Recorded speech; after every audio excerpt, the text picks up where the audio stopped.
Hello, I'm Paula Bolton, co-founder of Lesbian Labour. Welcome to our Proud Lesbian series.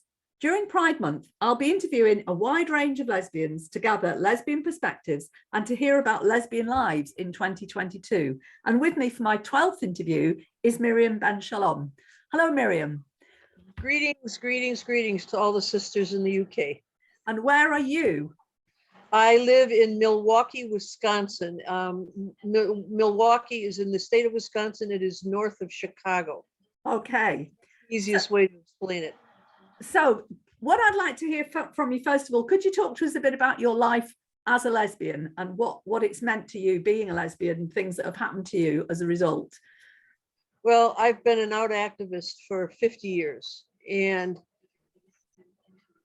it took a while for me to figure it out. I was married and I have a daughter who will not speak to me because of my politics, I guess. And I think being true to myself meant that I had to be out. I could see no reason to hide. I took on the Army in 1974. It might be important for folks to know that in 1974, women couldn't even have a credit card in their own name. It wasn't until 1975. I won once and went back in, and then I lost at the Supreme Court level without prejudice, which meant that I maybe could have gone back in, but I didn't have the financial resources. And I've been trying. I was released, oddly enough, from the custody of the Army because I was an erroneous enlistment. That means I have no benefits, nothing. And I would like to try and get back in. I'm thinking about writing to President Biden because I don't want benefits. All I really want is the privilege of having an American flag on my body or on my coffin when I die that I can give to somebody. I want the fact acknowledged that I did nothing wrong. Since that time, I have always worked for LGB rights. Yeah. I have no time for the TQAI plus XYZ. Yeah. It's codswallop and balderdash. I still fight for LGB rights, and I also fight for the right of women to not be forced into transing, and for the right of children to grow up as themselves. No child is born in the wrong body. I am not a conservative. I'm an independent, and I do work with conservative women on this issue. Quite frankly, I'll work with anybody on this issue because we are talking about sterilizing children and mutilating bodies for no good reason whatsoever. It seems like Joseph Mengele has come back from the dead to haunt us all. Yeah. As a Jew, I can say that. Yeah, it's true eugenics. It is. It is. I mean, I just, it seems like all they want to do with women is eliminate us or eradicate us, except to keep a few of us as breeders. It reminds me of the B'nai Tleilaxu in the Dune series, who dehumanize their females and use them for Gola tanks. They use their wombs to grow things. I find this time extremely frightening and extremely fearful. And what I find even more dismaying is that women, you can't have one woman here, one woman there, stand up to fight. Do you understand what I mean? Yeah. We have to do it together, and we have to stop being nice. Yeah.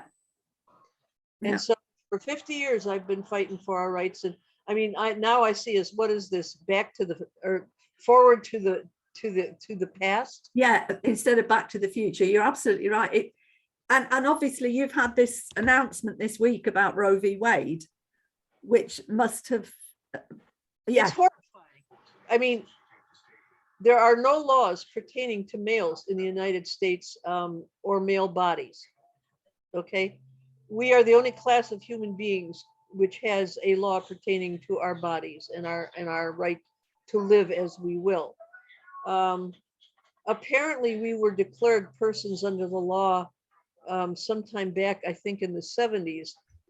But the question now remains is, we may be persons under the law, but are we entitled to the same rights and protections as all persons under the law, which, i.e. males? I'm not a lawyer. I admit that. I was a teacher of the English language for 37 years, and I was a drill sergeant in the Army. And I can't say that I know the law, but I know something wrong when I see it. Yeah. And I believe that if the law is wrong, you change it. I think that we are being ruled, or the Supreme Court is no longer supreme. It is controlled by Christian conservatives, and they do not give a fig about the fact that this is a country that is diverse. This is not a Christian country. They live as they choose and do what they will, but they don't have the right to foist their beliefs on the rest of us, and I find it patently offensive. And Thomas, wanting to talk about gay marriage and Contraception. Yeah. Well, it wasn't too long ago where interracial marriage was illegal as well. Maybe we should, I was going to say a bad word, go and visit it. Yeah. Can I just say, is there a radio on in the background or something at your end? Because there is a bit of a bit. Okay now? I had it on for the dog. It's off. Oh right, okay, there we go. Right, so yeah, you've had, that's much better. You have had a very busy life that hasn't actually stopped yet, because you're still being an activist. Was there any moment in the arc of your life when you were just able to relax and be a lesbian and be out and be comfortable in your lifestyle, where you weren't being subjected to some form of lesbophobia or homophobia? Has there been that sweet spot at all?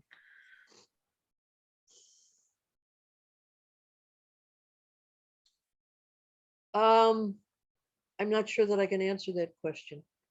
I do attend a gathering of women in Iowa, which is called Farm Fest, and it's on lesbian land, and pretty much you can do as you choose, but even there, politics gets discussed. Yeah.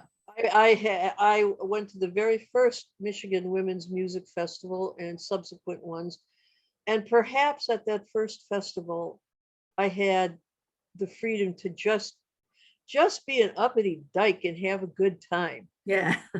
That perhaps is the only time that I can recall, really, truly. Yeah. I mean, are there days where nobody wants something from me or harasses me or whatever? Yeah. I mean, but I can't call those days sweet spots. Yeah. Because I don't have the freedom. Do you understand? Yeah. It's sort of like a prisoner can go out in the yard and walk around and lift weights and do everything else, but he's still in prison. Yeah. Well, I can go outside and do my gardening and take care of my partner who is disabled, and do things, but I'm still in prison. Yeah. Yeah, so there's a long hard fight still to be had and to be won, isn't there, really? Well, and it ceases to confuse me and amaze me. I mean, what's the problem in a world gone awry and crazy that one may love and be loved in return? What is wrong with that? Yeah. I suspect men are fearful of us because we don't need them. Yeah. Per se. I can also be arrogant and say that they may be fearful of us because we can do everything they can do except make a woman pregnant, and we can do it better. Yeah. Well, that's for sure. So just taking you back, when you first joined up, was that something you'd always wanted to do? Are you from a military family? My father was a Marine. He served in the Pacific Theater during World War II. Initially, I joined up because I wanted to get some of the benefits. You can get like tuition and stuff like that. And I thought it would be a good way. I actually was thinking to be a lifer, you know. I wasn't thinking initially of being an activist. I didn't think initially to take on the Army. What happened was Leonard Matlovich's court case came up, and I thought, well, why are they discriminating against him? He's won awards. He has some medals. He was brave. So what if he's gay?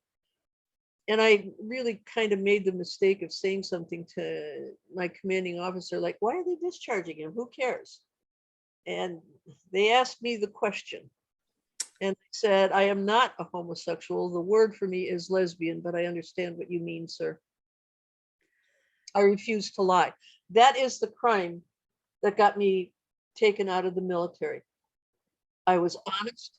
What year was this? Okay, this started in 1974 and ended in 1978. Thereafter, it went on in the courts trying to take the military to court.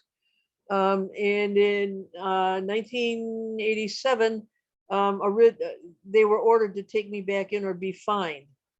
So they took me back in, but immediately started another court case, so I couldn't re-enlist. And that's when I was released from the custody of the Army as an erroneous enlistment.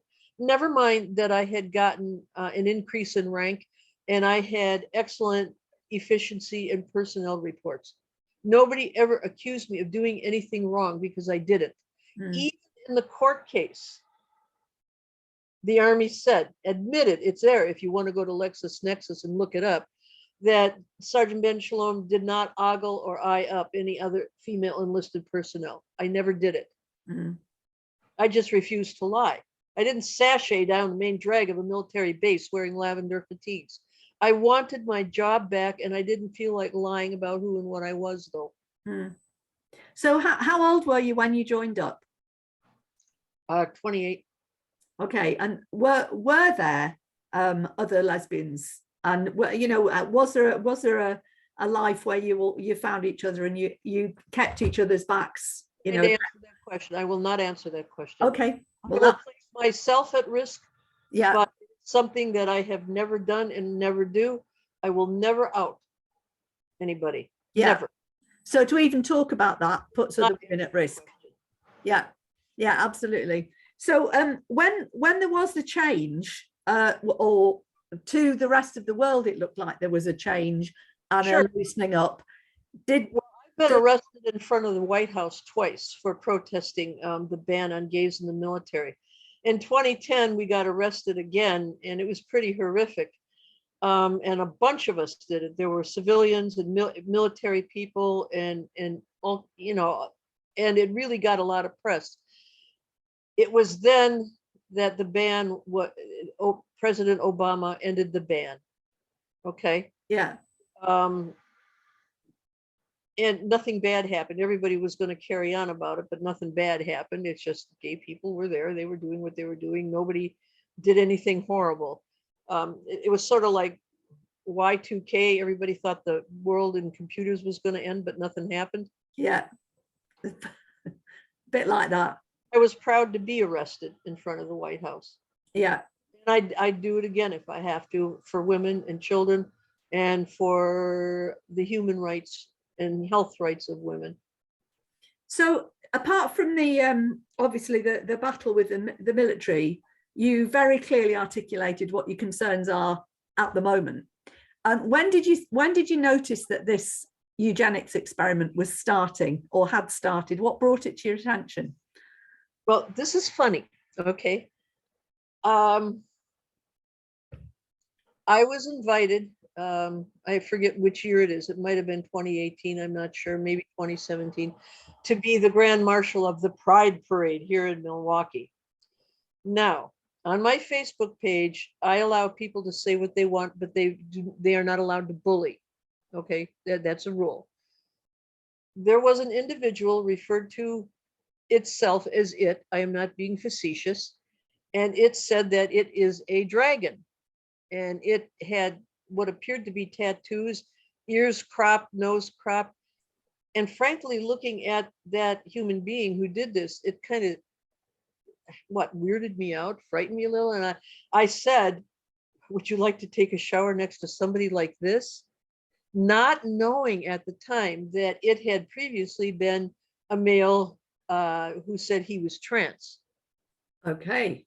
So I was accused of transphobia, and they didn't even have the courage of their convictions to tell me outright. I had to find out through secondhand way. Lily-livered cowards, yellow-belly cowards. So I wasn't the Grand Marshal of the Milwaukee Pride Parade. Well, you know what?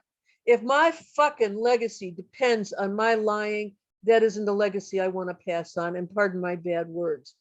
That started it. That's what started it. The fact that I could be judged because of something I said that what am I supposed to do? And the fact that there were other people expressing dismay with transgender ideology and practice on my Facebook page. Somebody needs to tell these bastards that freedom of speech is for everybody, not just for them. And what year was that, Miriam? It was either 2017 or 2018. I'm not sure.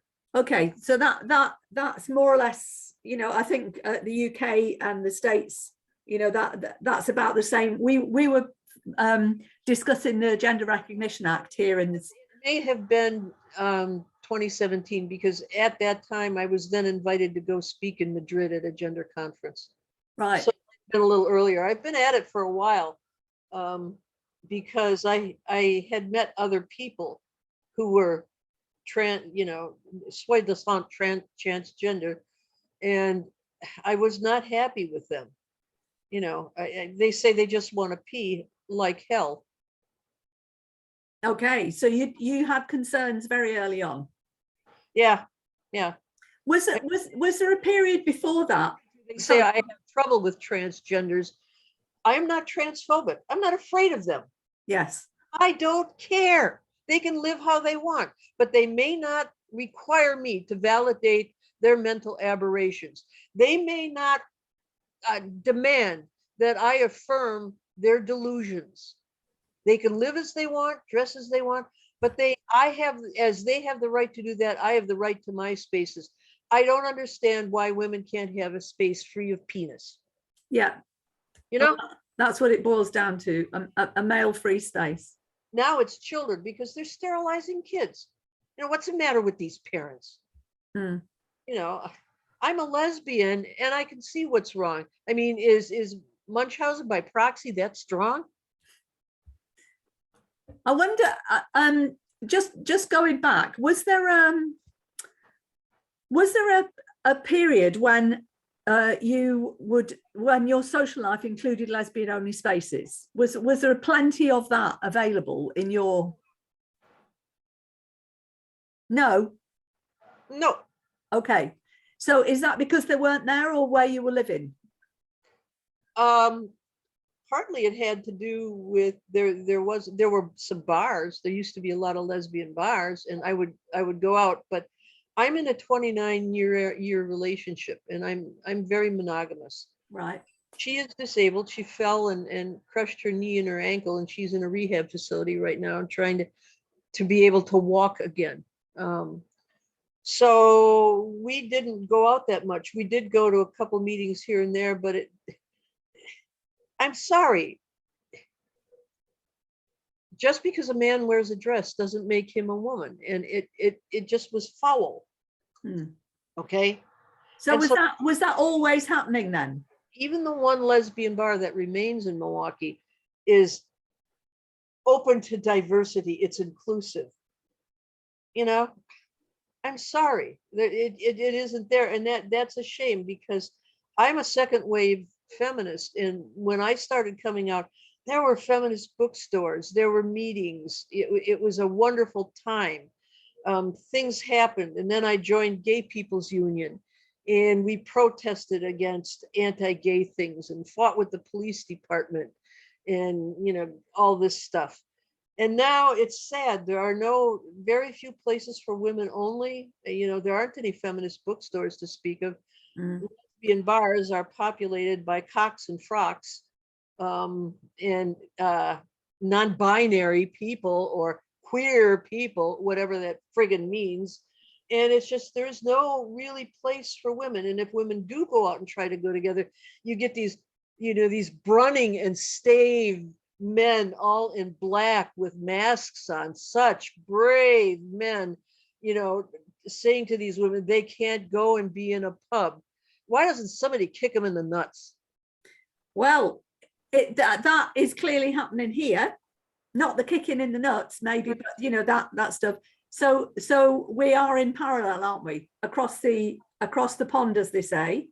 It's not an isolated incident in one country. There's a definitely. Is it a global perspective, Miriam? Do you think, or is it certain capitalized countries?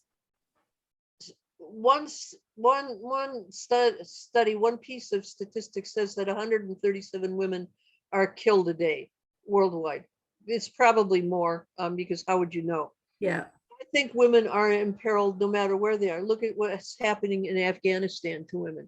Look at what's happening in Iran. Yeah. What are they doing in Ireland? How about Scotland? We're going to, make identity. You say you are what you are. You get your passport ID or whatever. The word woman is not even being allowed. Mm. What is this? Menstruator, uterus haver, child bearer, birth parent. We used to have words for that, didn't we? Wasn't that woman? Yeah. I think women need to get out, get in the streets, get nasty, get uppity, and fight back. We need to revolt. Yeah. And see, I'm not a kind, nice person in this regard. I will not aggress against anybody, but I'm not a pacifist either. Get in my face, that's fine. You can say all the words you want. Touch me once, you get a warning, and I'll step back. Touch me twice, and all bets are off. And that's how women need to get. They need to stop being nice and say, oh, we can work along. Let's sit down and have a dialogue. When have you or anybody else in the wide world ever known any group of soi-disant trans women sitting down with feminists and saying, how can we work this out? Has it ever happened? So there's been no debate over your side as well, then? Nah, crickets. Yeah. Crickets. Yeah. And it's just, maybe I'm coming across as being really angry and really whatever. You know what? Well, I am. Yeah. I am. I mean, what is it with women that they're so afraid? I guess it's because it's one here and one there. I mean, they looked at how do you pronounce her name? Magdalene? Yeah. Woman who died of a brain tumor. Madeleine Burns. Yeah. Yeah. I mean, she was such a powerful force. And I think she moved a lot of people. And that's I don't understand handmaidens. I don't understand lesbians who will sit there and say, trans women are women. Do they really believe that in their heart of hearts? I have asked them. And pretty much they don't answer, but pretty much if they say yes, I'll ask them, well, I identify as a 7-foot tall basketball player. Do you accept that? And they'll go, well, no. And I'll say, well, why? It's because you aren't that, obviously. And I said, how is it obvious that a man in a dress is a woman? And they look at me. Yeah. We need to get angry. The suffragettes got out and they were arrested. They starved themselves. They took a lot of crap and a lot of violence from men, but they stood their ground and took it. Maybe somebody's going to get hurt. Well, I think that's beginning. I do. I mean, the escalating violence from the black mask people on the speak outs, it is there. I saw an image today of someone in Spain with "Kill TERFs" written on their body. I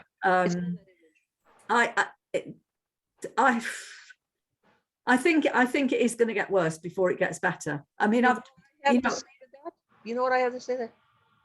Come here and try it. See what happens. Well, we probably need you out front, Miriam, by the sounds of it. When I spoke in Spain in 2017 at the gender conference there, in Madrid. I wondered, and I had spoken to some of the people who put on the conferences. Gosh, there aren't any protesters here. Okay. And they said directly to my face that the trans decided not to do something because they were afraid that I, a 69-year-old woman, was going to do something. Fucking right, I would have done something. And I will not apologize for the bad words. I have a reputation. I am confrontational. Bring it on. Come on. See what happens. Go ahead and underestimate me. It'll be interesting if we can find somebody to do that, because I mean, even this series here, I want to actually interview the different sides of the debate. And so far, obviously, like everybody else, you say, would you like to come and talk? So yes, Miriam. I'm here. Yeah. You find somebody? Yeah. I will not ask anybody else, any woman, to do something that I wouldn't do myself. Yeah. Yeah. Hineni, I am here. Here I am. Yeah. Said that to God on Mount Sinai when supposedly God said, well, where are you? And he said, Hineni, here I am. I am here. Yeah. Here I am. Okay, well, we ought to put this down as a challenge, throw the glove down. So just going a little away from this for a moment, in your lifetime, have you noticed the representation of lesbians improving, increasing in books, films, television? No. Seen yourself represented accurately anywhere? No. I've seen, as a matter of fact, a decrease. You know, it's just, you see mostly gay men. I can't speak for the UK, but mostly it's gay men. This morning they were doing like a series on Pride, and NBC and CBS, and on Hoda's little show they had. It's always gay men. It's always gay men, and you very seldom ever see any references to lesbians for the most part. Not even in movies. And when they are, it's sort of like we're tragic figures. And, you know, I don't know why that is, but it gets a little irritating after a while. And it's really quite sad. I guess it's because gay men are not quite as threatening as strong, assertive, lesbian, Amazonian women. Yes, I think that might be the case, and Then that turn to dust. that is similar here. Again, we've got I mean, it's been interesting watching. We have such a paucity of representation that this, you know, much trumpeted Gentleman Jack series, there's even a documentary about how that series affected various women and how they've come out as a result. Is that all it takes? One representation of a real strong lesbian character through history, and women fall like, you know, shuttlecocks. I mean, so many young lesbians don't know that there are other lesbians in the world because there aren't the meeting places. I loved Gentleman Jack, by the way. I thought it was fabulous, and I have Netflix, and I'm going to be watching the next season. okay. But I'm really glad that Gentleman Jack did something. I mean, we need to see strong women being affirmed and validated. You know, because being a lesbian, it isn't a costume. Yeah. You know, it's not something like I get up and I put on well, I think I'll be a lesbian today. You know, this is my costume for the day. It's part and parcel of what I am, just as heterosexuality is part and parcel of what a heterosexual person is. And it's, you can't change it. I don't care what anybody says. Mm. And it's good to see positive images. I think it's fabulous. Mm. And I'd like to see more of it, because I think there are more lesbians out there than we know of. But the fact of the matter is they don't know what to do. They don't know where to go. They don't know who to contact. And I weep. Mm. Did you have we had lesbian lines here, so phone helplines. Was that part of the movement that you were around, or, you know, in your area? There was a gay helpline. Okay. Everybody. And the first gay person I ever spoke to was a gay man who was kind of rude and brusque with me. Um, the end of the story is though, is we became good friends. And when he had AIDS, because his family was sort of, well, a lot, his mother was very hostile. I took care of him until we had to place him in hospice. Was there a lot of that, lesbians supporting gay men through the AIDS pandemic? Yeah, yeah. Seems gay men have forgotten what their sisters did for them. Yeah, is there anything happening with gay men beginning to speak out about you know, the lack of recognition of same-sex attraction, because it's affecting them too? Well, they're speaking about themselves, but they don't necessarily always include lesbians in it. You know, they may say that same-sex attraction being told, being said as being transphobic is wrong, but they, not too many say, you know, speak about lesbians. Yeah. There are few of us out there speaking out, really, really, really. I mean, Yeah. there seem to be more women in the UK speaking out and getting ahead with things than there is here. On the other hand, the United States is a lot larger than the UK as well. Yeah, I was going to say the geographical spread is part of the problem, isn't it? It is. Yeah. I mean, there are conferences. There was sovereign women on the West Coast. Okay, there isn't anything that I know of on the East Coast or in the Midwest. But it's really hard because now with gas prices and the cost of traveling and stuff, it's really hard to get around. It really, really is. And so, you know, women conserve their money, and pick and choose what they will do and what they can do. Yeah.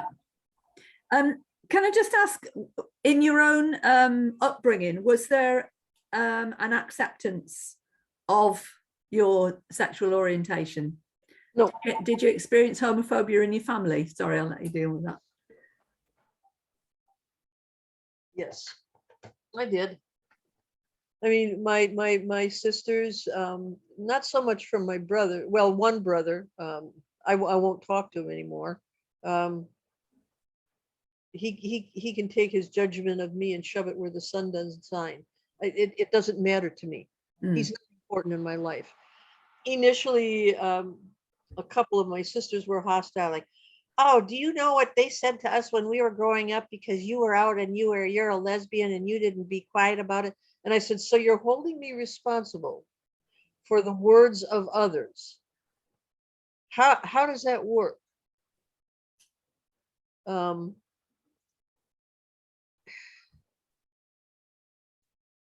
Now I have one brother who's really very supportive, and another one who says he is, but he's a bit of a flake. So I'm sure he cares, but he's not okay to do that.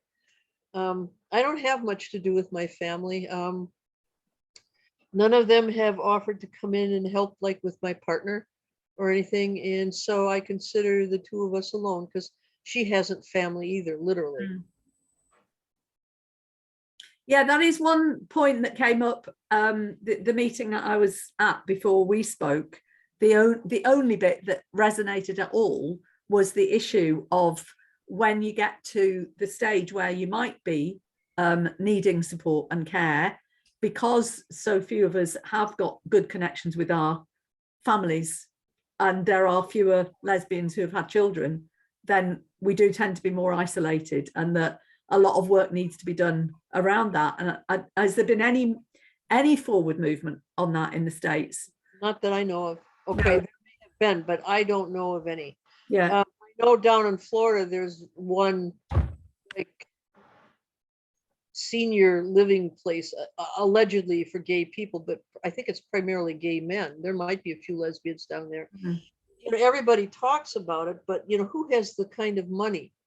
I mean, it's kind of funny. You know, there are towns for sale, literally, in the United States. You know, towns, just like there are towns for sale in Spain and in Italy. Yeah. Okay. And I've oftentimes wondered why lesbians don't get together and buy one of these places, because we have doctors, we have lawyers, we have carpenters, we have plumbers. We can make our own society. Why is that so hard to take care of? And will they go out to earn a wage, and work out in Area 51? Well, of course they will. But you could have your own town, and it could be intergenerational, with young women learning from elders and elders learning from young women, like how to Zoom. Yeah. Yeah. And I don't understand why it hasn't happened. It's confusing to me.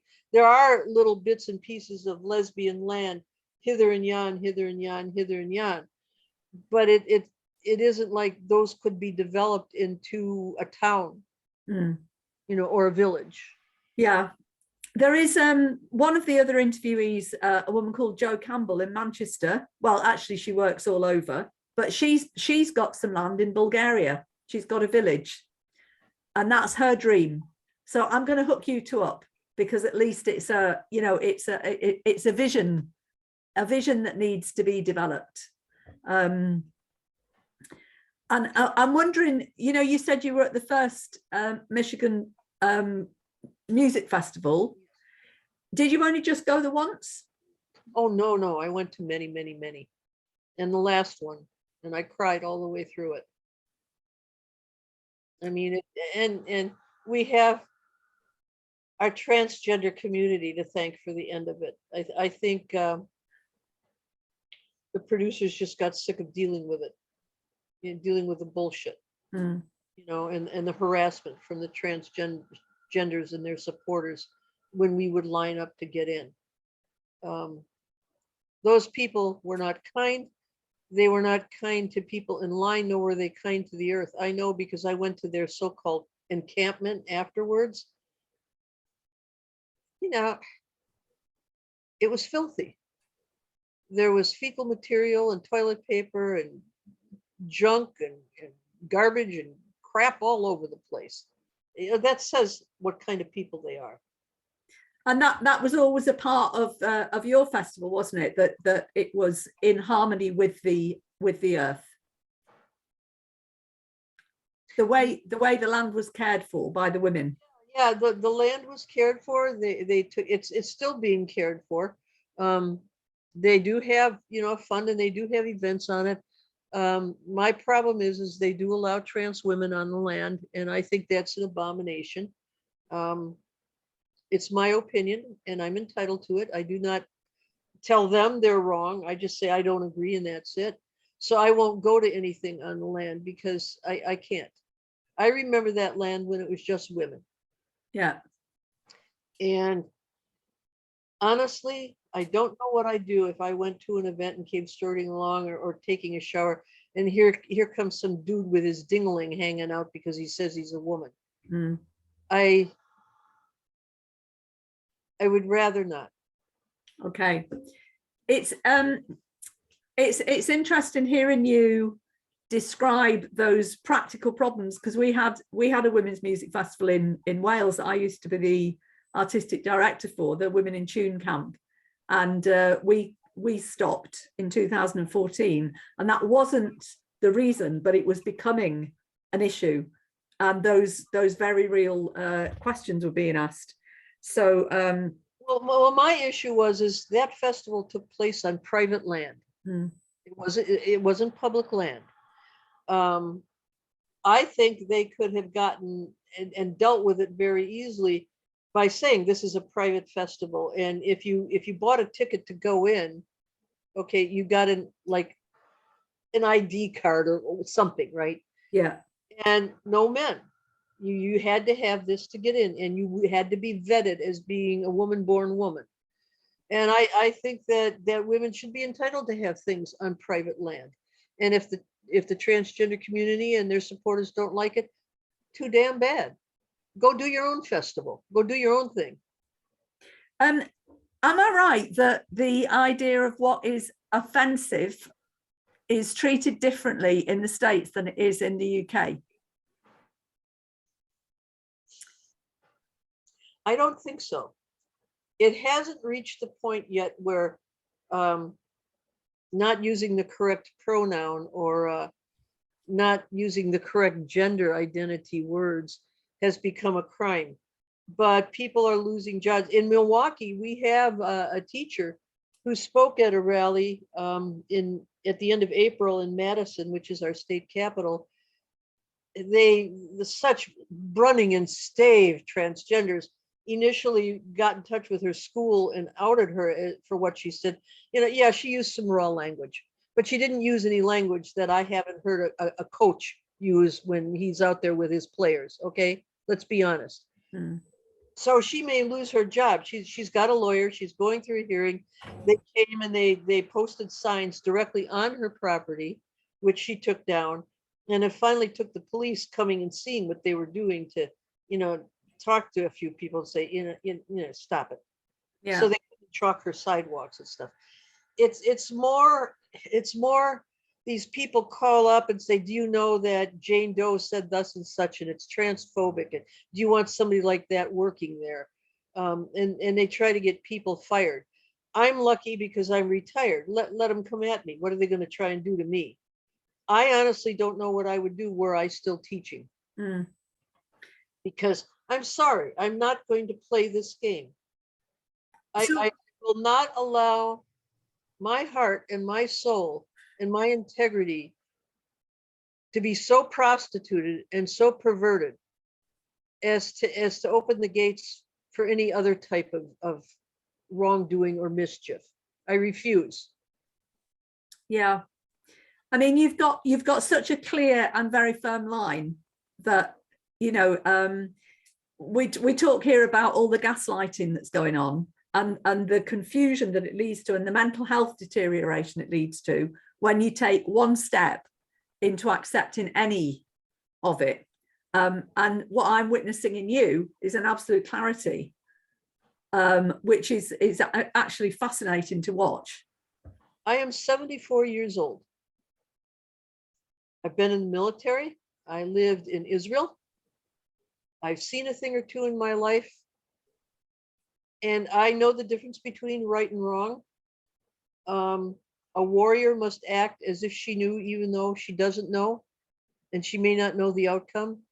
But you check your heart, and if you know that you're right, and your conscience and your inner self says it is, you do it. That's how I live my life. I will not prostitute my personal integrity or my honor to play games, semantic games. I refuse. Wrong. It is not right, and I will not do it. And that's how I live my life. I can tell the difference between right and wrong. Merely being kind is not very useful. Yeah. Did you find when you were teaching that you had to hide any part of yourself when you were teaching? Were you able to be out at school? Yeah, I was, much to the dean's dismay. I had tenure, and I never walked into a classroom and said, "Oh, hi, I'm Miss Ben Shalom. You can call me Miss Ben." And oh, by the way, I'm a big dyke. Never, But I ran my English classes. I wasn't your grandmother's English teacher. Did I teach them critical thinking? You bet. Did I teach them composition and writing skills? You bet. But part of critical thinking is once a week, somebody could bring in an issue that they were concerned about in a class. And we would discuss it. The ground rules were there would be no bullying, no making fun, and no insulting language. You can agree to disagree, but you must do so with respect. And so we talked about gay marriage, and I said, I'm a lesbian, I'm gay. And I wonder how that works. I don't know what to make of it. And it never was all the time. But I mean, why should I hide? Is there something wrong with me because I'm a lesbian? Heterosexuals don't hide. Why should I? Like they'd ask me, "Oh, Miss Ben, where do you live? What does your husband do?" And I'd say, "I don't have a husband. My life partner is a woman." I think that clarity is what's probably served you well, Miriam. Seriously. I just don't know. I am a human being. and I'm a lesbian human being, and I'm an adult female human being. Yeah, okay. Yeah, you don't do dissembling at all, do you? No. I just, everybody else is it in the water? Is it in the air? I mean, what has prompted this mass hallucination going on, you know? Well, it is funny when people say about such and such has drunk the Kool-Aid, because it's kind of like that, isn't it?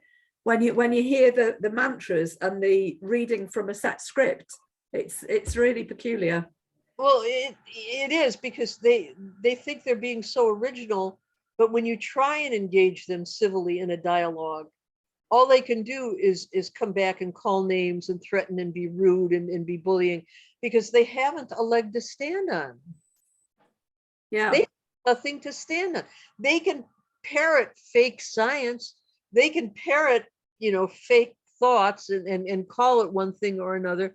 But pretty much if a person has one brain cell to keep the other one company, you can see that it's claptrap and hogwash. Okay. So it's the resort of people who don't have a leg to stand on, who have no foundation in what they're doing, since they cannot discuss rationally and logically. The resort is to be abusive and bullying and threatening and everything else. I mean, my best friend, one of my best friends in the whole world, is a evangelical fundamentalist Christian woman. We work together on the trans issue and on this business of transing children and everything else. We know where we have common ground. We respect each other. We know where we don't have common ground, and we don't go there, because I can't change her mind. Her faith is her faith. She can't change me, because I am what I am. So we, a long time ago, decided that, we were going to work together on common ground, and that's how it is. And she is one of the few people who every now and again calls me up to ask me how my partner is doing and how I'm doing, because it's quite stressful. And I think that's lovely. And that's how it should be. You don't need to agree with everybody on everything. You just need to find common ground. Yeah. So on that common ground with other lesbians, share with me one of your best moments as a lesbian.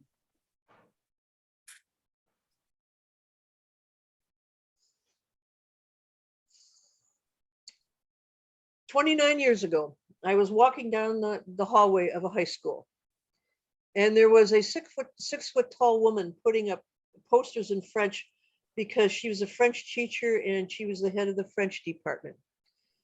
And she said to me, 'Miriam, are these posters straight?' And I looked her straight in the eye and I said, 'You're asking me?'